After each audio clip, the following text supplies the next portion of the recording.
In this video, I'm going to show you how to improve audio quality on CapCut PC. So the first thing you want to do, of course, is open CapCut and put in some audio or video. So for me, I'm going to take this one. It's a tutorial I just recorded.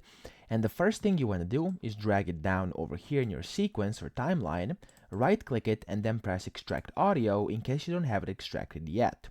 Then to enhance or improve audio quality, you want to click on your audio and then go over here to the right where there's effects and go inside the basic.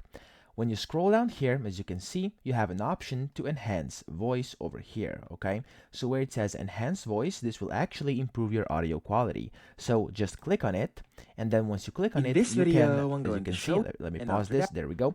Once you click on that, as you can see over here, you can simply select how much you would like to clean it up. So you can go from 0 to 100, and then after you do this, it will take a few seconds to process. It will tell you how long it takes over here. So as you can see, I just reset right now, and if I want to do that, there we go. In this video, As you were able to see, the audio got cleaned up, and over here where it says noise cleanup, it just adapted to what I essentially put it to.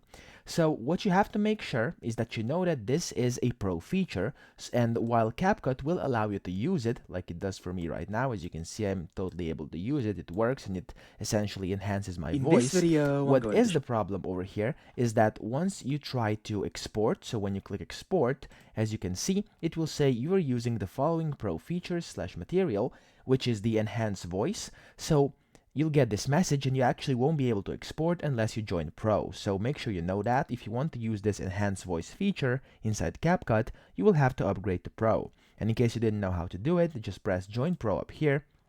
And as you can see, you can select either the monthly or the yearly billing and then press purchase and you're ready to go. So that's pretty much it. I hope this video helped you out. If it did, please subscribe to the channel and help me out as well.